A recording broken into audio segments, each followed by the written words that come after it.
kasih Sonya untuk pertemuan kita pada malam hari ini dan saya merasa terhormat untuk bisa bergabung pada malam hari ini. Saya nama lengkap Alexius Widianto. Saya ditabiskan sekitar 45 tahun yang lalu. Jadi sudah terlalu sepuh. Sekarang ini saya usia 71 dan saya sekarang ini bertugas di Paroki Pantai Indah Kapuk, Jakarta Utara, Paroki Regina Coeli. Mungkin ada yang pernah ke Pantai Indah Kapuk untuk menikmati kuliner. Kita sungguh-sungguh merasakan betapa di PIK ini sekarang menjadi Bumi Maria. Mengapa disebut Bumi Maria? Karena Regina Coeli itu adalah anak dari paroki Stella Maris, Maria Stella Maris. Lalu kemudian kami juga punya di PIK 2 Kapel Akita, Our Lady of Akita, ya, Bunda Maria dari Akita. Nanti juga segera akan dibangun gereja untuk paroki PIK 2 itu juga dengan nama Bunda Kita. Jadi seluruh pantai dari Jakarta Utara ini namanya Maria, itu luar biasa. Entah kebetulan, tapi saya menganggap ini penyelenggaraan ilahi. Itu kira-kira yang bisa saya sampaikan pada malam hari ini. Ya, terima kasih Romo. Perkenalan singkatnya, kami sudah bisa mengenal Romo. Boleh dilanjutkan Romo renungannya? Saya share ya untuk slide-nya. Sudah terlihat? Sudah Romo. Sudah ya. Baik. Saya sehubungan dengan bulan Oktober, saya lebih baik mengambil tema tentang bagaimana memahami Maria Bunda kita. Karena kita sadar bahwa melalui Maria kita juga bisa mengalami perjumpaan dengan Yesus putranya. Dan saya akan awali dengan kutipan yang pasti akan mudah dipahami kalau kita melihat gambar ini. Gambar ini adalah saat-saat terakhir dari Yesus di atas kayu salib yang saling menyapa antara ibu dan anaknya.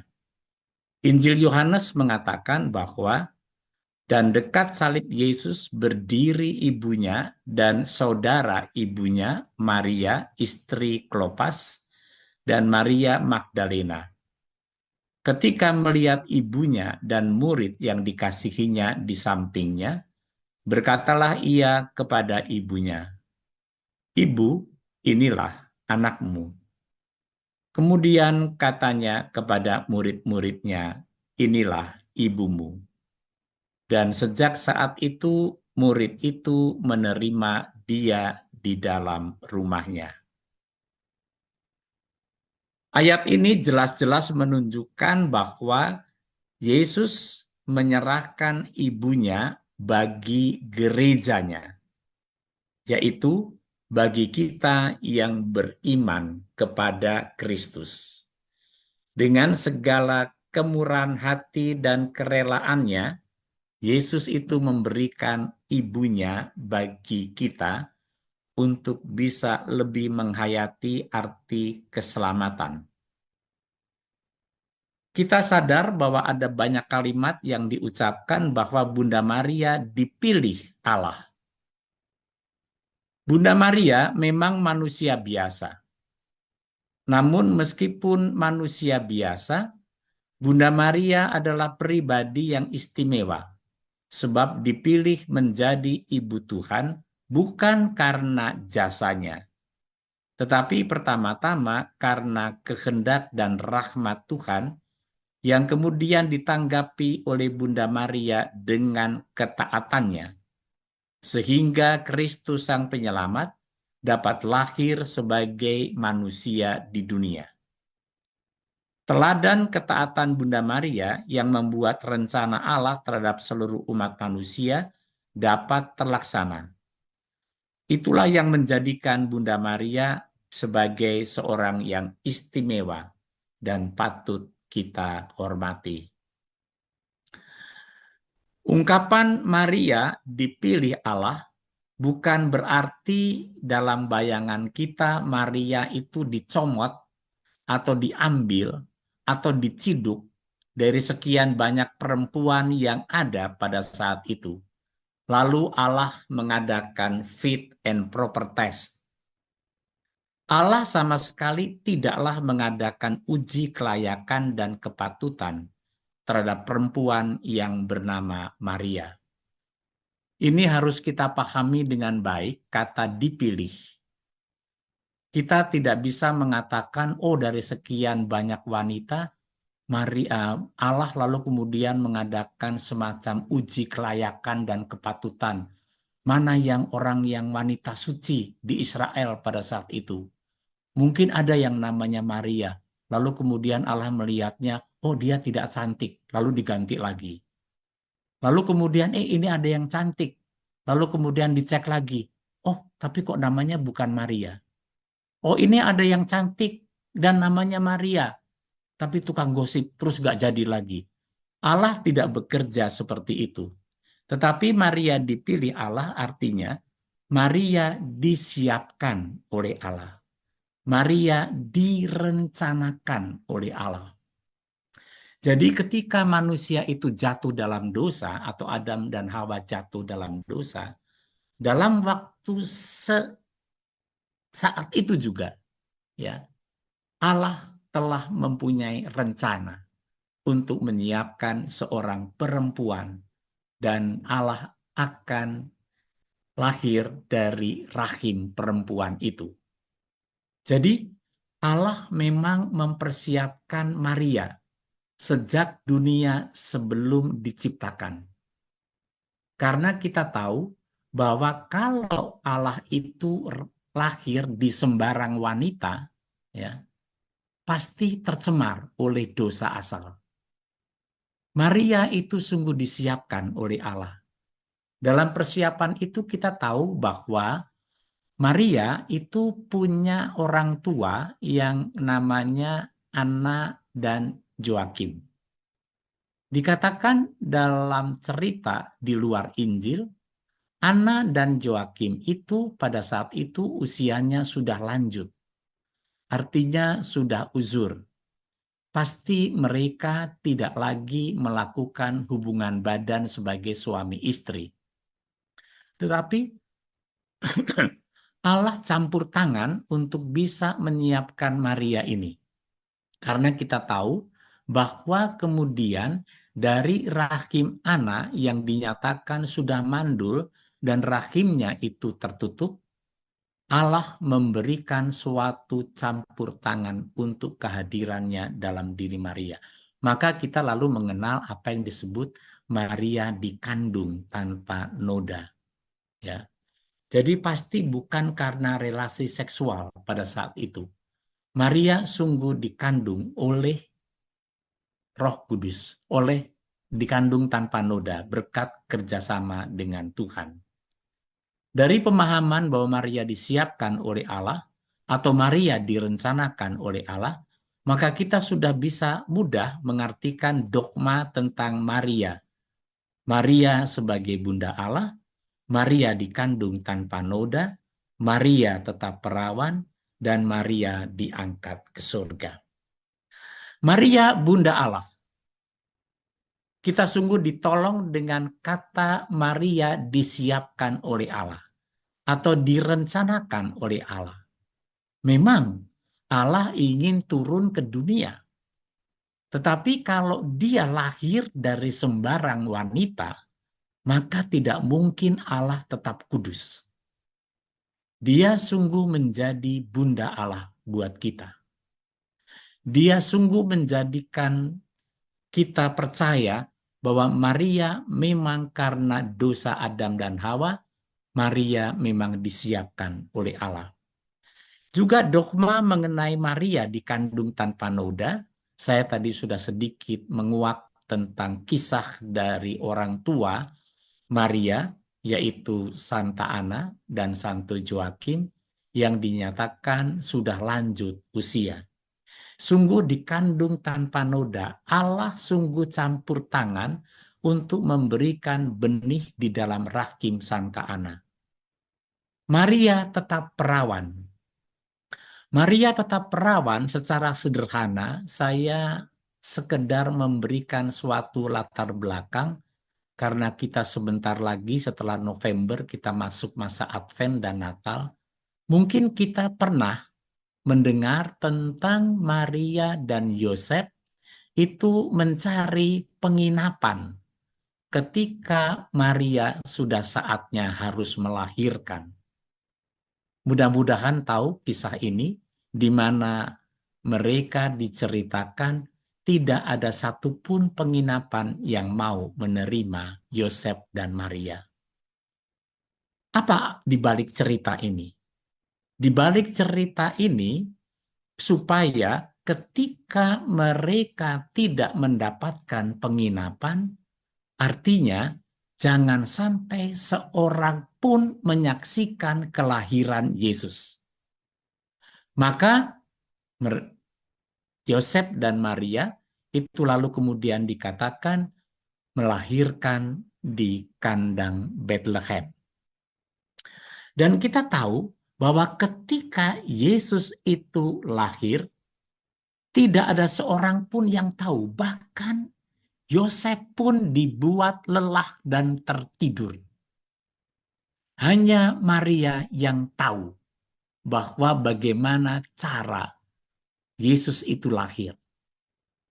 Dan di dalam visionernya Maria Fatorta, Anda bisa mengecek di Google, ketika itu dia adalah visioner mengatakan bahwa ketika Maria itu melahirkan, tidak setitik darah pun keluar dari tubuhnya. Dan ini sangat luar biasa. Bagaimana caranya Yesus itu lahir, embuh orang sing ngerti. Ya. Tidak ada satupun yang tahu bagaimana Yesus itu lahir. Tetapi seorang visioner yang bernama Maria Partorta itu melihat suatu kenyataan dari Maria tidak ada satu tetes darah pun yang keluar darinya. Dan kita tahu ia tetap perawan. Ya. Perawan ini lalu kemudian diartikan secara teologis ketika Yesus bangkit, dia tidak merusak batu penutup dari makamnya. Ini menandakan bahwa Yesus bisa keluar dan hidup di segala ruang tanpa dibatasi oleh satu sekat apapun. Maria diangkat ke surga. Kita tahu bahwa Maria tidak pernah kita katakan Maria itu mati. Tidak pernah. Kalau kita pernah ke Yerusalem, mungkin kita pernah melihat Basilika Maria tertidur. Kisah ini sangat menarik karena pada waktu itu kita tahu bahwa rasul-rasul sudah menyadari Maria akan menjelang akhir hidupnya. Lalu kemudian para rasul mulai berkumpul. Tetapi Thomas pada saat itu sedang berada di luar Israel. Zaman dulu tidak ada WA ya. Kalau ada WA pasti para rasul mau-WA Thomas yang ada di luar Israel karena sedang mewartakan Injil. Lalu kemudian di saat-saat terakhir itu, Maria yang sudah mulai nafasnya tersendat-sendat, lalu kemudian akhirnya Maria itu mengembuskan nafas. Dan kemudian Thomas yang datang terlambat pada waktu itu, dia berlari-lari untuk ke Yerusalem, melihat Maria di saat terakhirnya. Tetapi ketika dia sedang menuju Yerusalem, dia melihat bahwa Maria itu diangkat ke surga dan selendang dari Maria itu dijatuhkan oleh Maria untuk Thomas. Lalu kemudian ketika akan ada pemakaman, lalu Thomas mengatakan kepada para rasul, jangan dimakamkan, kita lihat dulu petinya. Lalu mereka membuka peti itu dan ternyata di dalam peti itu tidak ada Maria dan hanya ada bunga mawar. Maka itu menyambung Maria diangkat ke surga. Ya, jadi Maria diangkat ke surga menurut kisah di luar Injil. Thomas sendiri yang menyaksikan bagaimana Maria itu pergi ke atas langit. Bunda Maria, bahwa kita mengenal adanya 3 agama besar yang punya paham akan adanya satu Tuhan, yaitu paham Bunda Maria dari sisi Yahudi, Kristen, dan Islam. Kita tahu bahwa satu agama yang paling besar yang punya sikap untuk percaya akan satu Tuhan itu hanya 3 agama ini, Yahudi, Kristen, dan Islam. Dan ironisnya, ketiga agama ini sampai saat ini tetap berkelahi, tidak pernah bisa akur. Ya, itu cukup ironis buat kita. Kisah tentang Maria itu tidak pernah ada di dalam kisah agama Buddha, Hindu, atau agama-agama lokal. Tetapi Maria hanya ada di dalam 3 agama besar ini. Kita lihat, Bunda Maria menurut Yahudi. Yahudi menerima Yesus hanya sebagai tokoh sejarah saja yang pernah ada. Namun mereka berkeyakinan bahwa Yesus bukanlah Mesias. Menurut tradisi Yahudi, tidak ada nabi lagi setelah Nabi Maleaki yang menyampaikan nubuat-nubuatnya pada abad ke-5 sebelum Masehi. Yahudi memahami bahwa Mesias bukan dalam wujud manusia, tapi Mesias entah dalam wujud atau rupa apa, harus mampu membebaskan penjajahan Romawi, mengembalikan orang-orang Yahudi yang tercerai-berai, dan memberikan jaminan kesejahteraan hidup baik, moral, dan material di dunia ini.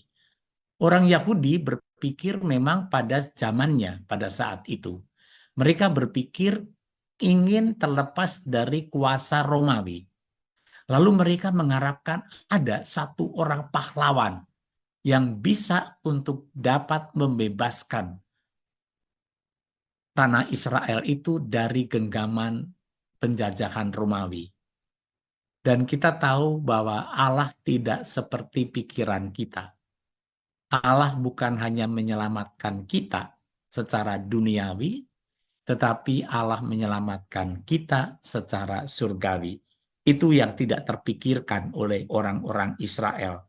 Karena orang Israel berharap ada kesejahteraan yang sempurna di dunia ini. Dan Yesus tidak mampu untuk bisa memberikan jawaban itu. Dan mereka menganggap Yesus bukan Mesias. Karena Yahudi tidak menerima Yesus sebagai Mesias, maka sikap Yahudi terhadap Bunda Maria tak pernah menjadi suatu pembahasan atau ulasan resmi di atas kertas. Mereka tahu bahwa Maria pernah hidup dalam sejarah, bahkan tahu bahwa Maria dan Yusuf keturunan Daud, sebagaimana mereka pahami bahwa Mesias datang dari keturunan Daud. Tapi karena tidak menerima Yesus, maka tidak ada pembahasan atau tulisan resmi tentang Bunda Maria. Sekarang kita melihat Bunda Maria menurut Kristen dan Protestan. Bunda Maria menurut Kristen dan Protestan. Gejolak adanya reformasi gereja atau reformasi Protestan adalah sebuah gerakan besar dalam kekristenan barat di Eropa pada abad ke-16 yang menimbulkan tantangan agama dan politik terhadap gereja Katolik Roma dan khususnya terhadap kepausan yang timbul dari apa yang dianggap sebagai kesalahan penyalahgunaan, dan ketidaksesuaian dalam gereja Katolik. Padahal Eropa saat itu dalam situasi gelap akibat perang, kemiskinan, kelaparan, dan berbagai penyakit. Kita tahu bahwa pada situasi Eropa zaman itu, situasi memang tampaknya ada sisi gelap dari Roma. Mereka itu dilihatnya sebagai gereja yang tidak tahu akan kondisi. Gereja penuh dengan segala kemewahan dan menimbulkan suatu rasa dengki oleh umatnya kepada gereja. Lalu muncullah tokoh Martin Luther yang hidup pada pada tahun 1483 sampai dengan 1546. Martin Luther sebetulnya dia profesor teologi, komponis, imam, dan rahib gereja Katolik berkebangsaan Jerman. Pada saat itu Martin Luther pergi ke Roma dan dia melihat betapa memalukan gereja Katolik karena hidup dalam kemewahan. Hatinya teriris, lalu kemudian dia pulang dengan sakit hati melihat gereja Katolik. Jadi yang dikecam bukan ajaran gereja Katolik, tetapi oknum-oknum gereja Katolik pada saat itu sungguh dalam situasi gelap. Maka kalau kita melihat pada Bunda Maria menurut Kristen Protestan, sebenarnya pada awal berdirinya Kristen Protestan, mereka percaya bahwa Bunda Maria adalah orang kudus, seperti sikap gereja Katolik sekarang ini dalam menghormati Bunda Maria. Sebab para pendiri gereja Protestan yang dimulai oleh Martin Luther, lalu diikuti oleh John Calvin, Ulrich Zwingli, dikenal sebagai tiga serangkai pendiri Protestan, John Calvin, Ulrich ini, dan Luther, mengajarkan bahwa Maria adalah seorang yang kudus dan ia sudah berada di sorga. Maka kita perlu memahami terlebih dahulu tokoh-tokoh awal ketika terjadi reformasi atau pembaharuan dari gereja. Ini kita bisa lihat bagaimana Martin Luther itu punya sikap yang persis sama dengan gereja Katolik. Dalam khotbahnya pada tanggal 15 Agustus 1522, pada saat terakhir kali Martin berkhotbah di hari perayaan Maria diangkat ke surga, ia mengatakan, tak perlu diragukan lagi bahwa perawan Maria berada di surga. Bagaimana terjadinya kita tidak mengetahuinya, karena semua itu kasih Allah melalui Roh Kudus. Adalah cukup untuk mengetahui bahwa Maria hidup di dalam Kristus. Ini pada tahun 1522. Demikian juga dikatakan penghormatan kepada Maria tertuliskan di kedalaman hati setiap manusia yang terdalam. Itu khotbahnya tanggal 1 September. Maria adalah seorang perempuan yang tertinggi dan batu permata yang terhormat dalam Kristianitas setelah Kristus. Ia adalah manusia yang merupakan perwujudan kehormatan, kebijaksanaan, dan kekudusan. Kita tidak akan pernah cukup menghormatinya. Namun demikian, penghormatan dan pujian harus diberikan dengan cara yang tidak melukai baik Kristus maupun kitab suci. Ini khotbah Martin Luther pada Natal 1531. Dikatakan juga pada perayaan Maria mengunjungi Elizabeth, Martin Luther mengatakan, tidak ada perempuan yang seperti engkau. Engkau adalah lebih daripada Hawa atau Sarah, terberkati di atas segala kehormatan, kebijaksanaan, dan kekudusan. Dalam peristiwa Magnificat, Martin juga mengomentarinya demikian. Seseorang harus menghormati Maria sesuai dengan yang diharapkannya dan seperti yang dinyatakannya di dalam Kidung Magnificat. Ia memuliakan Tuhan untuk segala perbuatannya. Lalu bagaimana kita dapat memujinya? Penghormatan yang benar kepada Maria adalah penghormatan kepada Tuhan, pujian kepada rahmat Tuhan. Maria tidak mengharapkan agar kita datang kepadanya, tetapi melalui dia kita datang kepada Tuhan. Ini keren sekali penjelasan dari Martin Luther ini. Demikian juga dalam khotbah Natal tahun 1522, Martin Luther mengatakan, adalah sebuah penghiburan dan kebaikan Allah yang sangat berlimpah bahwa manusia dapat bersukaria dalam hal kekayaan rohani ini. Maria adalah ibunya, Kristus adalah saudara sulung kita, dan Tuhan adalah Bapa kita. Rumusan yang indah yang disampaikan oleh Martin Luther. Maria adalah Bunda Kristus dan Bunda semua dari kita. Kristus adalah milik kita, maka kita harus berada di dalamnya. Dimanapun ia berada, kita pun berada. Dan semua yang menjadi miliknya adalah milik kita juga. Dan ibunya juga menjadi ibu kita. Itu yang dikatakan oleh Martin Luther pada peristiwa Natal 1529. Penegasan tentang Maria adalah Bunda Allah. Jadi kita bisa membayangkan bahwa Martin Luther pun juga punya dogma seperti Gereja Katolik, Maria adalah Bunda Allah. Rasul Paulus pada Galatia 4:4 mengatakan, Tuhan mengutus anaknya yang lahir dari seorang perempuan. Kata Luther, perkataan ini yang kupegang sebagai kebenaran.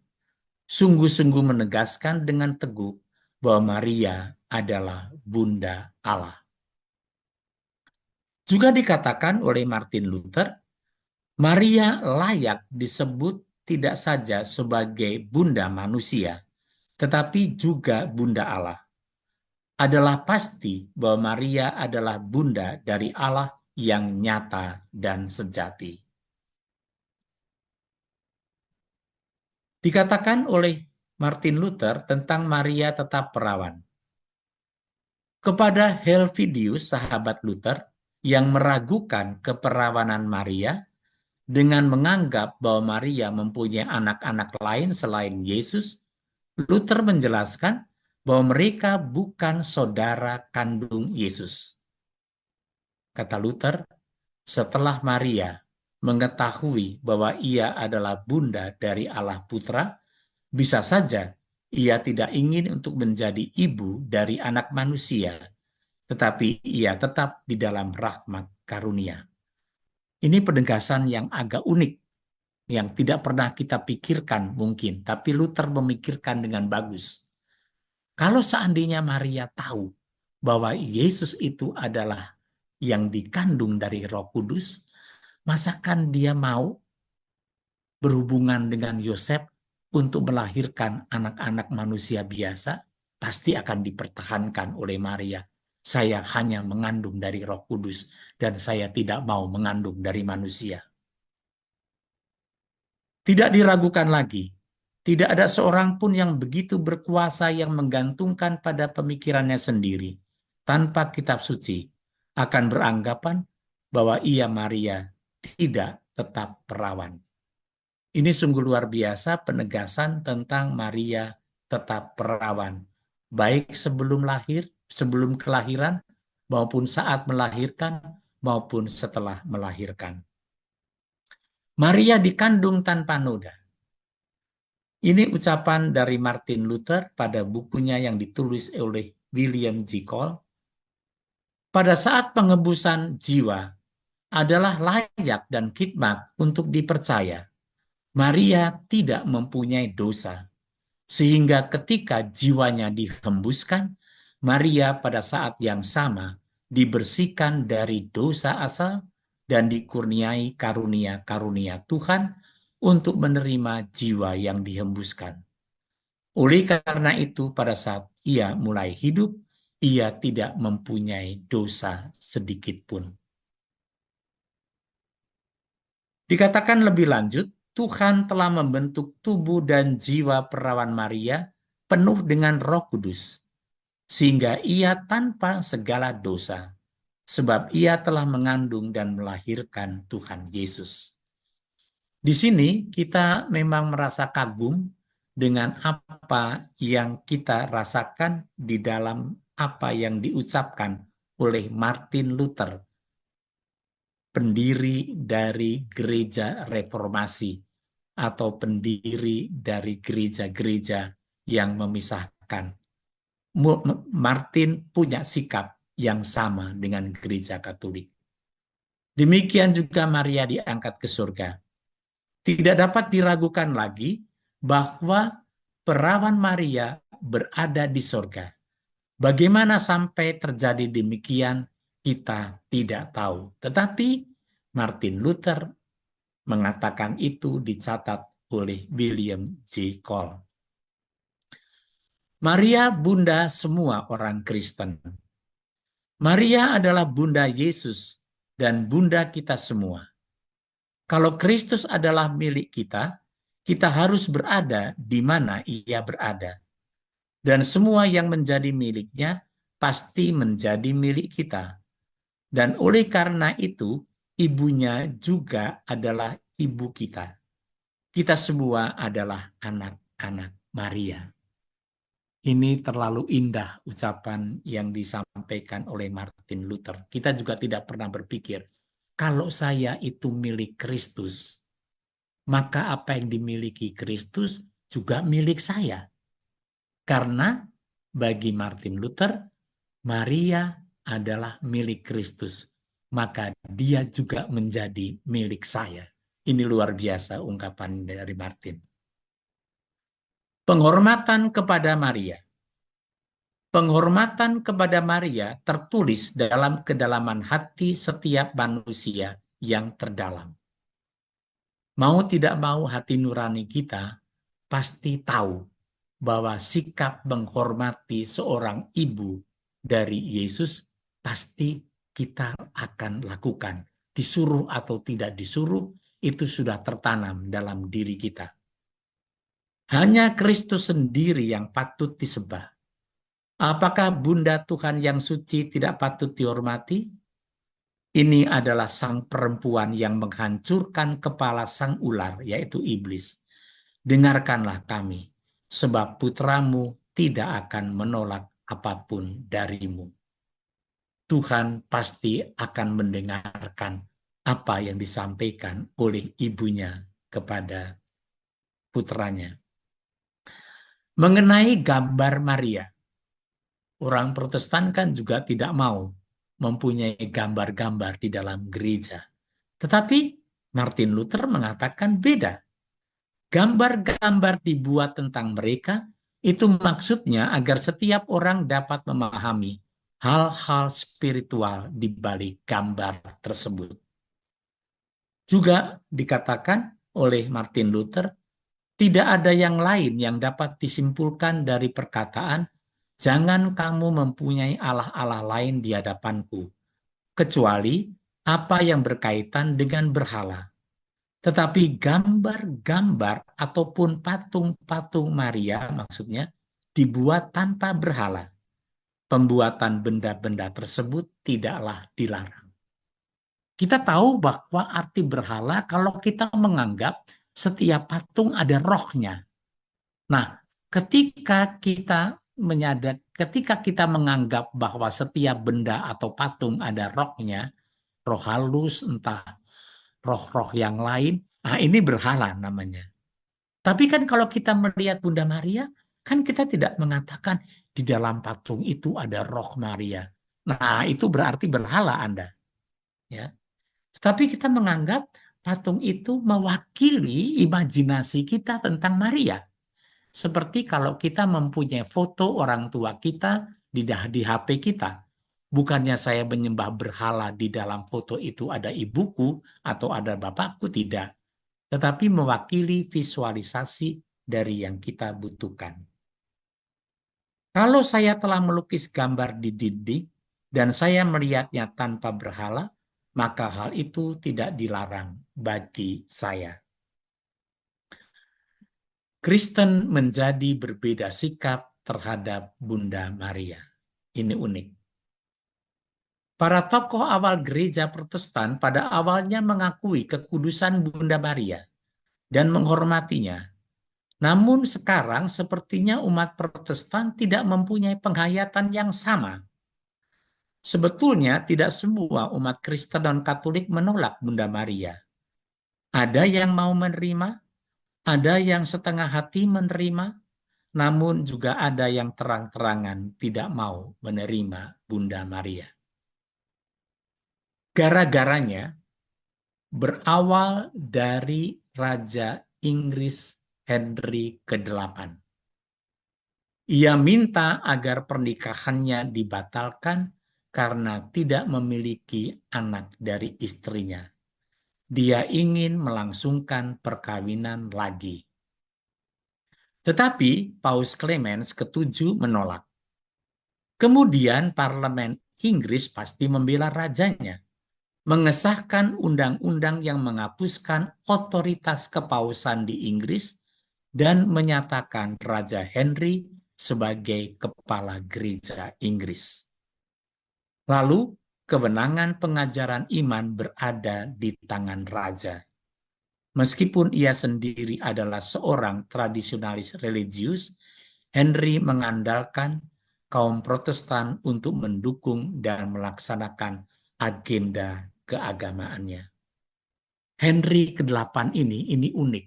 Padahal dia tadinya adalah putra altar dan kemudian dia dari keluarga Katolik yang saleh dan dia sungguh mempunyai sikap devosi kepada Bunda Maria sangat kental.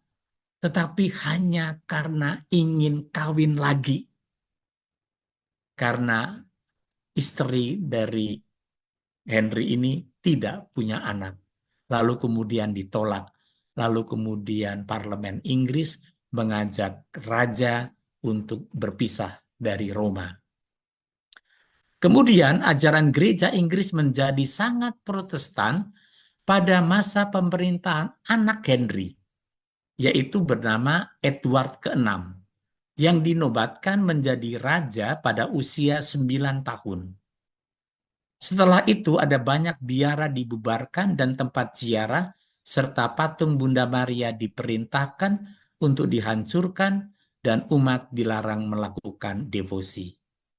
Penyebutan gereja Inggris menjadi gereja Anglikan karena kata Inggris dalam bahasa Latin adalah Ecclesia Anglicana. Ya. Jadi kita mengenal Inggris, kata Inggris sebetulnya dari bahasa Latin, Anglicana. Gereja Anglikan mengajarkan bahwa meskipun perawan Maria yang terberkati benar-benar sosok yang luar biasa dan harus dihormati, ia tidak lagi bersama kita. Maria tidak bisa mendengar kita, dan meskipun dia bisa mendengar kita, dia tidak bisa berbuat apa-apa. Tuhan menuntut satu-satunya penyembahan dan pemujaan. Kita hanya bisa berdoa kepadanya, tidak bisa berdoa kepada Bunda Maria. Gereja Anglikan ini masih senafas, tetapi kita tidak tahu bagaimana kemudian dalam penyebarannya ada orang-orang yang tidak suka dengan Bunda Maria. Dan kemudian Edward ke-6 meninggal dalam usia muda. Dan saudara tirinya yang beragama Katolik, yaitu Ratu Mary pertama, berusaha meluruskan kembali situasi gereja Katolik saat itu. Hal itu akan diserahkan kepada Ratu Elizabeth pertama, yaitu Putri Anne Boleyn, istri kedua dari Henry ke-8 tadi yang dikawini itu, untuk menyelesaikan reformasi yang dimulai ayahnya. Penasihat kerajaan mengatakan, perceraian adalah inti permasalahannya. Seandainya tidak ada masalah perkawinan, saya yakin tidak akan ada reformasi gereja di Inggris. Jadi kalau kita tadi melihat perpecahan dimulai oleh Martin Luther, tetapi di Inggris itu perpecahan karena gara-gara mau kawin lagi. Kristen menjadi berbeda sikap kepada Bunda Maria. Umat Katolik menghormati dan berdevosi kepada Bunda Maria, namun penghormatan ini tidak pernah menggantikan peran Allah sebagai satu-satunya sumber keselamatan dan tujuan hidup kita. Umat Katolik menghormati Maria karena Allah lah yang pertama menghormatinya dengan memilihnya menjadi ibu bagi Yesus putranya. Umat Katolik juga tidak menyembah atau memuja Maria, seperti yang sering disangkakan umat Protestan. Hanya sayangnya terkadang ada oknum umat Katolik yang tidak mampu membahasakan peran Maria. Kita sering terlalu miskin untuk mengatakan bahwa Maria itu hanya kita bisa hormati tapi tidak kita sembah. Tapi ketika ada orang bertanya, kok kamu berdoa kepada Maria? Lalu kita susah menjawabnya. Iya ya, kita kok berdoa kepada Maria? Kan berdoa itu kepada Yesus Tuhan kita. Kita tidak lagi bisa membahasakan kita berdoa melalui Maria, bukan kepada Maria. Atau kita berdoa bersama Maria. Itu yang paling tepat. Kita tahu bahwa gereja Katolik membedakan 3 sikap kekudusan. Ada istilah dulia, itu penghormatan, ada hiperdulia, itu penghormatan yang lebih, ada latria, yaitu penyembahan. Dulia itu ya kepada para kudus, santo-santa lainnya. Kita melakukan sikap penghormatan. Tetapi kepada Bunda Maria, kita mengatakan hiperdulia, penghormatan yang lebih daripada para kudus lainnya. Latria itu penyembahan kepada Allah. Jadi kita tahu bahwa kalau kita berdoa, itu tidak pernah kepada Bunda Maria. Maria tidak pernah mengabulkan doa kita. Camkan dengan baik. Maria tidak pernah mengabulkan doa kita. Yang mengabulkan doa kita hanya Tuhan saja. Kalau Maria itu mengabulkan doa kita, saya yakin di surga itu Maria dan Yesus itu berkelahi tiap hari. Maria mau mengabulkan, Yesus melarangnya. Yesus mau mengabulkan, Maria melarangnya. Hanya ada satu kuasa, yaitu kita berdoa kepada Yesus Tuhan kita. Demikian juga kalau Maria itu menampakkan diri di segala macam kisah yang kita telah dengar di Lourdes, di Medjugorje, atau di Fatima, atau di belahan La Salette, mau kayak apapun, itu bukan Maria. Tetapi Maria seizin Allah. Bukan Maria merasa, gue lagi nganggur nih, gue datang deh ke Medan, katanya begitu. Dia pun menampakkan diri seizin Allah. Kalau dia sewenang-wenang melakukan tindakan, nah berarti emang dia punya cacat kuasa. Ya. Yang berkuasa atas hidup ini hanya Tuhan kita. Demikian juga kita jangan berpikir bahwa santo-santa itu adalah Tuhan-Tuhan kecil. Tidak. Santo dan santa itu gak pernah bisa mengabulkan doa kita. Yang mengabulkan doa kita itu hanya Allah Bapa di sorga yang tahu bahwa si A sedang berdoa melalui Santo Antonius karena barangnya hilang. Lalu dia berdoa melalui Santo Antonius. Bukannya Santo Antonius yang mengumpetin barang itu lalu dikasih lagi Santo Antonius. Tetapi Allah Bapa di surga itu tahu bahwa saya sedang berdoa melalui Santo Antonius. Santo Antonius pun juga tidak pernah tahu bahwa kita sedang berdoa melalui dia. Hanya Allah yang tahu. Ya. Karena apa? para kudus di surga itu selalu memuji dan memuliakan Tuhan. Dan ketika kita berdoa melalui orang kudus, doa-doa kita disatukan dengan para kudus di surga. Jadi kalau litani yang mengatakan Santo Antonius doakanlah kami, sebetulnya itu harus direvisi. Santo Antonius bukan jawabannya doakanlah kami. Santo Antonius, satukanlah doa kami dengan doamu di surga. Allah yang tahu, ya. Santo Santa tidak pernah tahu, ya. Jadi kita punya pemahaman yang sungguh-sungguh jelas tentang dulia, hiperdulia, dan latria. Sekarang saya mengajak kita semua, Maria menurut Islam. Ini mengagumkan. Bunda Maria disebut Maryam binti Imran. Imran di dalam bahasa Arab disebut, Yoakim disebut Imran dalam bahasa Arab. Adalah ibu dari Nabi Isa. Ia merupakan satu-satunya perempuan yang namanya diabadikan dalam Al-Quran, yakni surah ke-19 dalam urutan seperti yang ditulis. Ibu dari Miriam bernama Hannah. Kita menyebutnya Santa Ana binti Fakus. Maryam binti Imran adalah sosok wanita yang terbaik yang dipilih dan disucikan oleh Allah atas semua perempuan.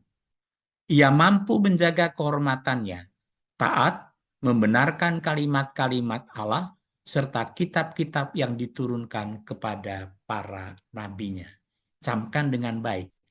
Ini pendapat orang Muslim tentang Siti Maryam. Maryam dikatakan dalam Quran dan hadits berasal dari keluarga yang bersih lagi baik di kalangan Israel. Sehingga jadilah Maryam seorang wanita taat ibadah terkenal yang mencurahkan segenap hidupnya untuk ibadah dan tidak kawin. Suatu hari, Jibril, yaitu malaikat Gabriel, datang menemui Maryam dengan wujud manusia utuh. Jibril lalu berkata, sesungguhnya dia akan menciptakan darimu seorang anak laki-laki, sekalipun kamu tidak punya suami dan kamu tidak pernah melakukan perbuatan lacur. Karena sesungguhnya dia maha kuasa terhadap semua apa yang dikehendakinya. Setelah Jibril menjelma dalam rupa manusia yang sempurna di hadapan Maryam, saat itu Maryam berada di suatu tempat yang menyendiri. Antara dia dan kaumnya terdapat hijab atau dinding penghalang. Maryam merasa takut kepada Jibril kalau Jibril hendak berbuat tidak senonoh terhadap dirinya. Ini sungguh bahasa, mau saya katakan, nggak sopan banget ya cara membahasakannya. Maria tidak pernah melakukan perbuatan lacur. Lalu kemudian juga ketika Maria didatangi oleh malaikat Jibril, Maria terlalu takut kepada Jibril kalau ia berbuat tidak senonoh terhadap dirinya. Ini gambaran pikiran mereka itu seperti itu ya. Maryam berkata, sesungguhnya aku berlindung dan bertakwamu kepada Tuhan yang Maha Pemurah. Ini tertulis pada surat Maryam pada Quran. Lalu Jibril berkata, sesungguhnya aku ini hanyalah utusan Tuhanmu untuk memberimu seorang anak laki-laki yang suci.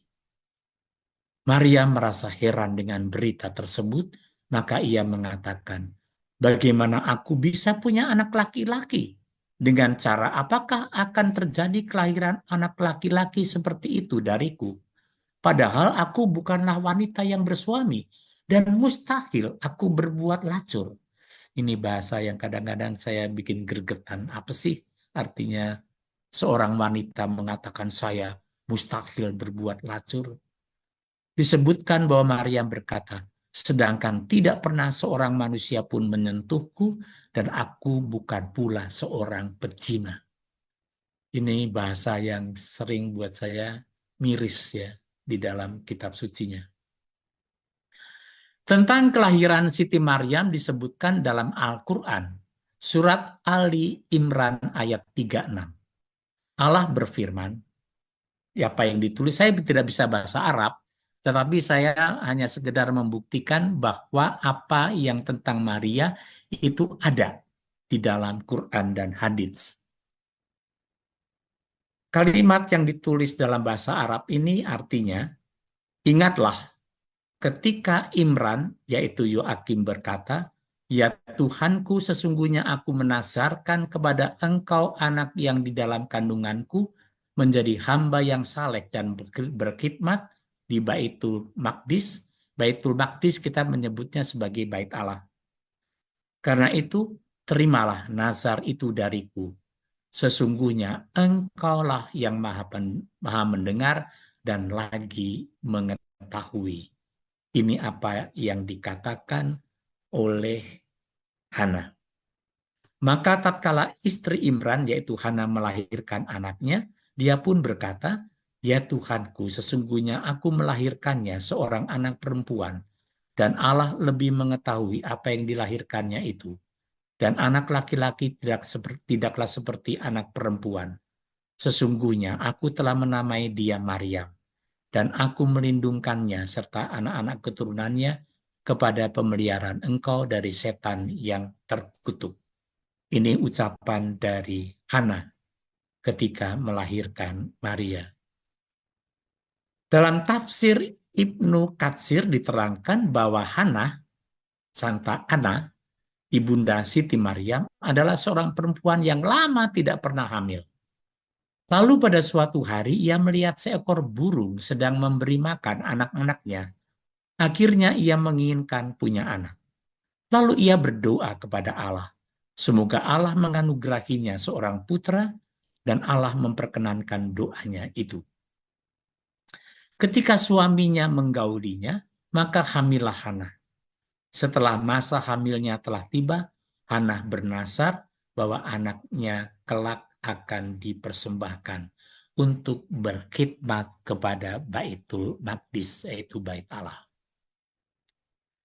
Saat itu, Santa Ana tidak mengetahui apakah anak yang dikandungnya itu laki-laki atau perempuan.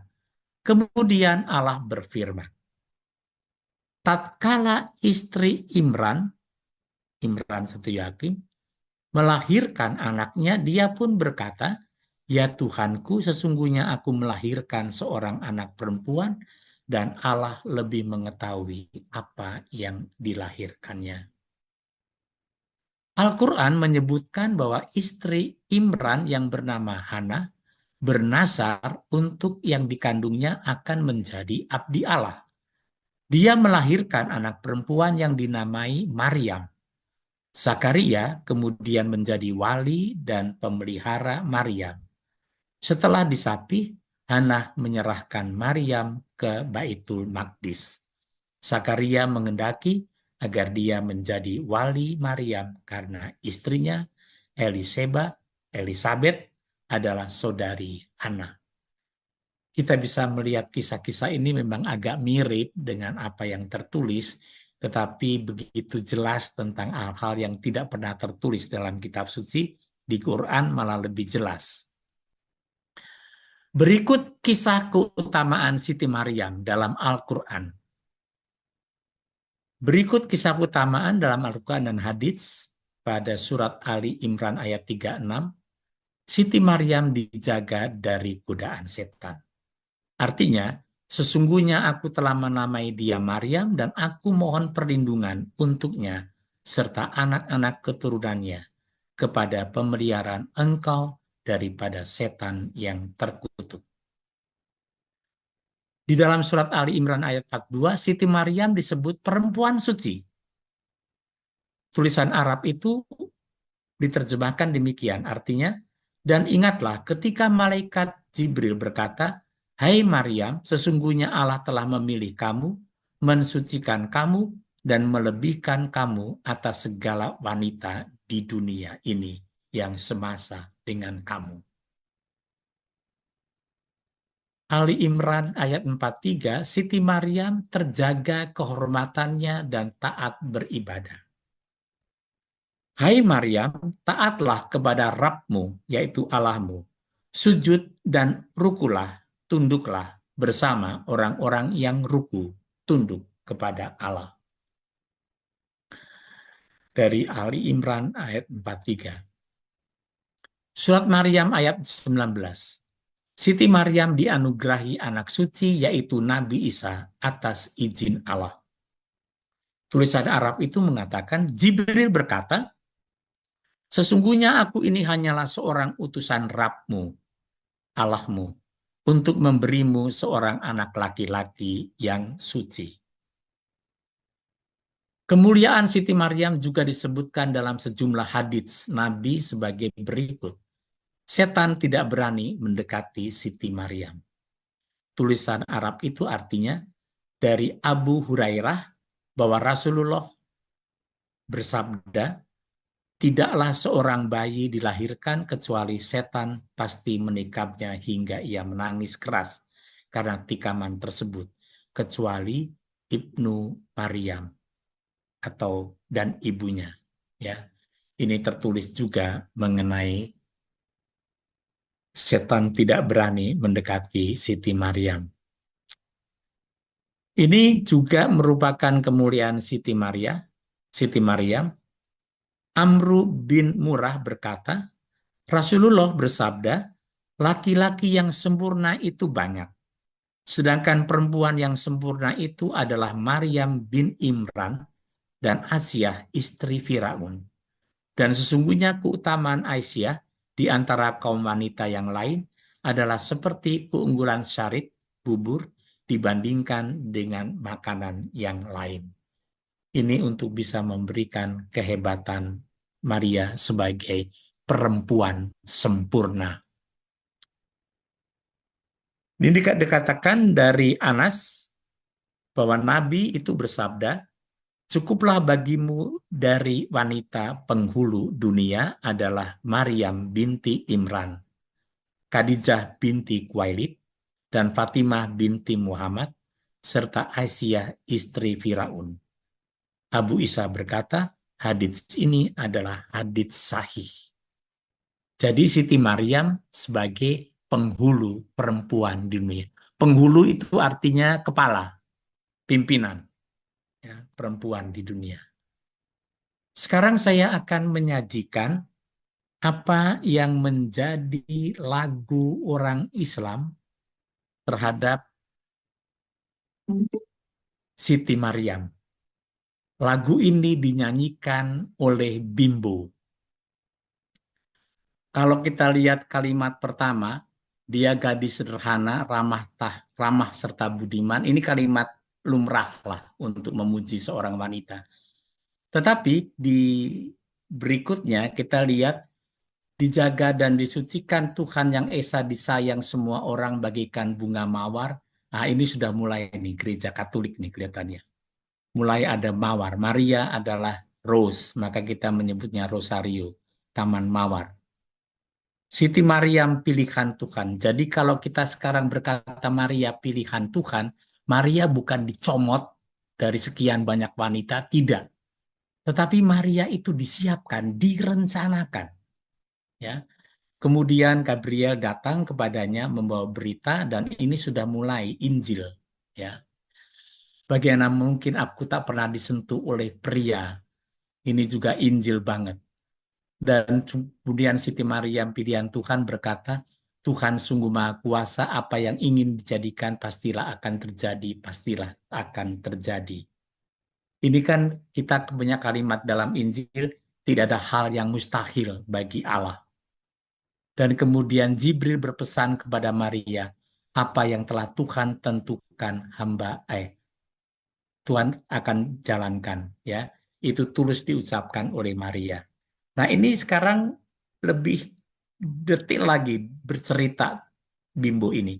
Tak lama ia mengandung, fitnah sulit dibendung, pedih sekali. Pasti ada bayangan pada saat itu bahwa Maria pasti difitnah macam-macam karena dia tiba-tiba mengandung. Pasti Yosef pun kemudian lalu mau melarikan diri karena malu, ya. Lalu di sini kesedihan Maria keren sekali disampaikan, bertasbih tetes air mata. Kemudian lahir Isa alaihissalam. Ini udah keren nih kalimat ini. Isa adalah putra Allah, tetapi kok finishingnya jelek. Seorang nabi. Yesus bukan seorang nabi. Dia sungguh putra Allah. Ya, ini bimbo keren sekali untuk saya baru-baru ini melihat juga ada kisah wanita, kisah wafatnya Siti Maryam. Anda bisa cek di YouTube ya kisah ini. Ini lucu sekali kisahnya. Jadi dikatakan bahwa uh, ketika Maria itu meninggal, Yesus mengajak bicara kepada Maria itu. Ini unik. Anda bisa cek di YouTube kisah ini. Itu semua kisah tentang kemuliaan Siti Maryam patut diteladani menurut Al-Quran dan hadits. Memahami peran Bunda Maria dalam karya penebusan iman Katolik. Kita tahu bahwa Adam jatuh ke dalam dosa karena Hawa. Hawa jatuh ke dalam dosa karena ular. Ini kita pasti tahu ini adalah awal dari seluruh kitab suci. Manusia jatuh dalam dosa. Tetapi ketika manusia itu jatuh dalam dosa, Adam dan Hawa jatuh dalam dosa, kita punya suatu ungkapan, ada Adam lama dan ada Hawa lama. Ya, kita bisa melihat Adam dan Hawa. Adam dan Hawa. Adam baru, Hawa baru. Yaitu Yesus Adam baru dan Maria adalah Adam baru. Ya.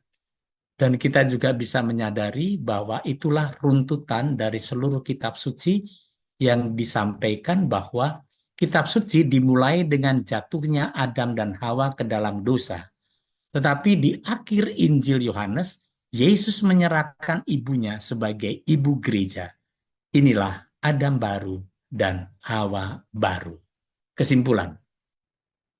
Pertama, dalam Yahudi tidak ada ulasan resmi tentang Maria dan Yesus karena mereka sampai saat ini masih menantikan Sang Mesias. Tokoh-tokoh awal dari reformasi gereja Kristen Protestan sesungguhnya mewartakan ajaran yang sama seperti gereja Katolik mengajarkan tentang Maria. Pemahaman tentang Maria mulai tersingkir setelah Raja Henry ke-8 ditolak perkawinan keduanya oleh Paus Clemens ke-7. Pemahaman Islam sesungguhnya menaruh rasa hormat kepada Bunda Maria sebagai wanita yang dikuduskan oleh Allah sepanjang hidupnya. 5. Umumnya, ajaran yang tertulis dalam Protestan dan Islam aslinya menunjukkan bahwa Maria itu adalah baik, kudus, dan luhur.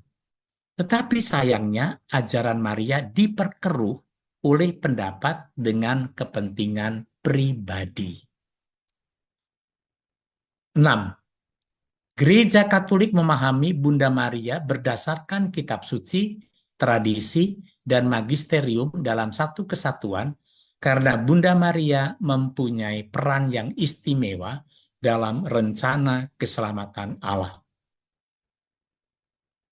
Bunda Maria dipilih Allah, artinya direncanakan atau disiapkan oleh Allah untuk menolong agar manusia memperoleh keselamatan akibat dosa Adam dan Hawa digantikan oleh Adam baru dan Hawa baru.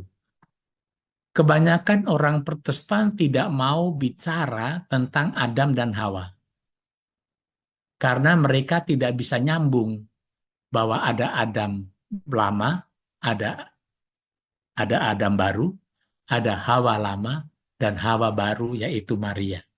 Kebanyakan gereja Protestan tidak mau memperdalam tentang Adam dan Hawa. Bagi orang Katolik dengan jelas mengatakan Adam dan Hawa itu disimbolkan dengan Adam baru dan Hawa baru. Adam baru yaitu Yesus, Hawa baru adalah Maria. Kita yakin bahwa semua manusia pasti punya pendapat yang sama tentang Bunda Maria. bahwa Maria kini pasti berada di surga, berbahagia bersama Bapa, Putra, dan Roh Kudus. Untuk itulah gereja Katolik mempunyai sikap untuk menghormatinya.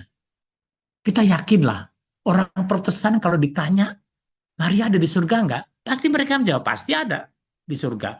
Orang itu ibunya Yesus. Orang Muslim pun juga pasti kalau ditanya, Maria ada di surga. Pastilah ada di surga. Apalagi kita mengatakan, Maria pasti ada di surga. Ya, maka kita menghormatinya sebagai bunda kita. Terakhir ini gambar keren. Yang sebelah kiri adalah Bapa di surga. Sebelah kanan itu adalah Adam dan Hawa yang jatuh dalam dosa. Yang di tengah itu adalah Hawa lama dan Adam baru. Adam baru yaitu Yesus. Hawa baru adalah Maria. Amin. Terima kasih untuk Anda semua. Terima kasih.